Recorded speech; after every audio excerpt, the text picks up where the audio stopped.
All right. Okay. So I'm Heather Marie. I am a young adult author. Oh my gosh, I don't even know what I'm doing right now. I'm like nervous just doing this in front of you guys. All right. So I'll say hello, everyone. I am Heather Marie. I'm a writer of young adult fiction. I write mostly supernatural stuff. I am also a wife and a mother of a very fat cat. I'm here today to talk about mental health because it's very important to me.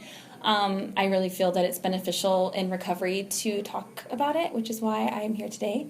So to start off, what I would like to do is ask a few questions.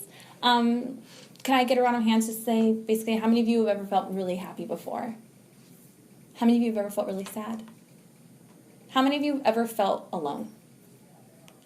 Okay, so what I would like for you to do is just to look around at all the hands that are up right now and see how many people have felt alone. Because I feel like it's very important for you to see that and to know that you, even in those darkest times, you are not alone because there are other people out there who feel exactly the same way that you do. Why I feel like it's important for you to know that is because for so many years, since I was probably 13 years old, I always felt alone. And I had not even the inkling of an idea that I was the only person that felt that way. And to start off, just to let you know a little bit about myself, I was raised in a very abusive home. From a very young age, I can tell you that my father abused us immensely, physically, emotionally, verbally, just any way you could think of. So it was very, to me, normal to not talk about it and to keep to yourself. And it was easy to fight back emotions because in a house like that, you were told not to feel. Because anytime you did, there was a reaction, and it was always negative. So I grew up realizing, you know what, it's always better just to keep to yourself and to keep going, and not understanding how that would all affect me in the end. I just kept going that way. And so as the years went on and as I became a teenager, I felt very complicated inside. Like I never truly, really felt or understood what I was going through and the feelings and the thoughts that I had. And what happened then was in order for me to react, I started hurting myself because that was the only way I knew how to, cope with what I was going through.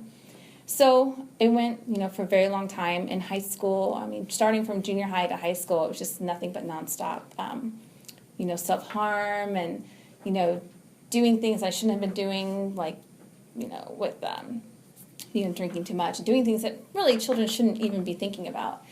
And I continued to do that because it was a way of self-medicating for myself.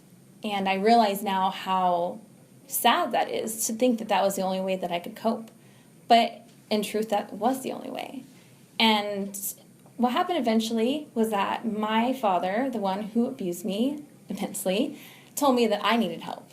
He saw the marks on my arms. He knew that I was drinking a lot, even at the age of 16. And so he told me that I had to go see a therapist, which to me I didn't take very seriously because here I am looking at him thinking, what a hypocrite. I had to see a therapist? What about you, So we went to a therapist, and she would ask me all these questions, and I was afraid to tell her because here's my dad sitting outside waiting for me.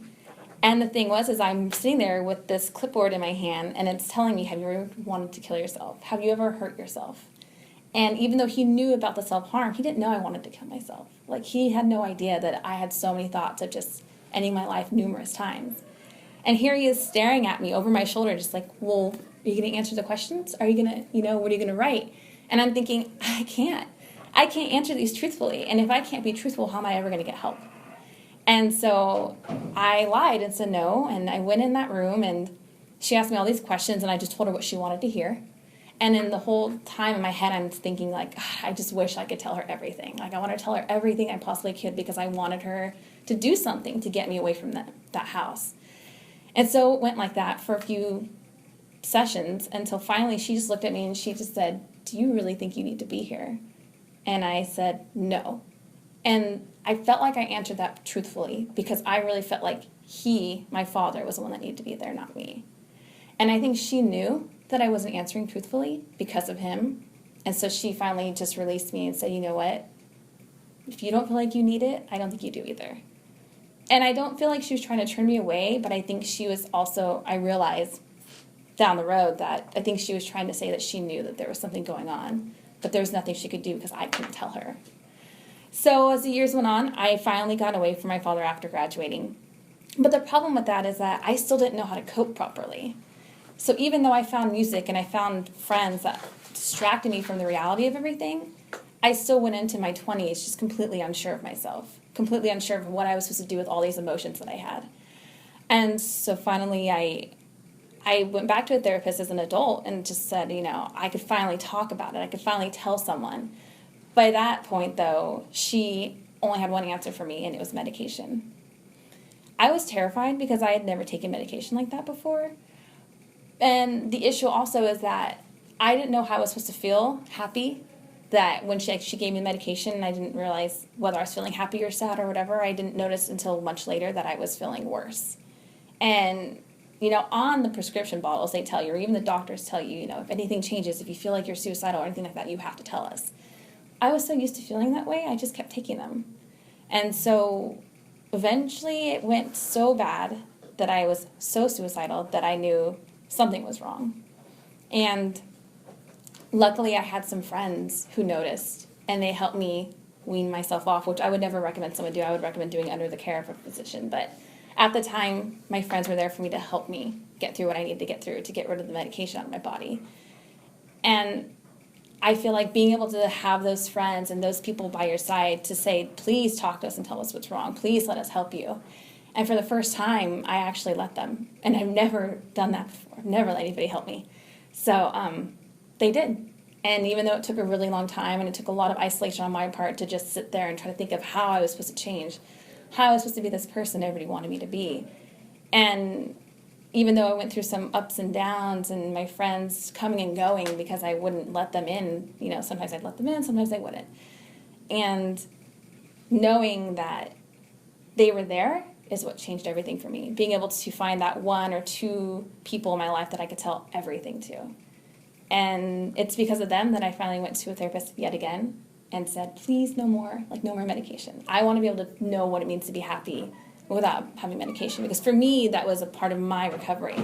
Not everyone is going to be like that, and I don't think everybody should be like that, but I definitely think that you need to do what's best for you and your recovery. And for me personally, it was being able to have that sense of relief that I found who I am as a person in my mind on my own, because I felt like I needed that to feel successful and to feel like a person for myself. And eventually I did that.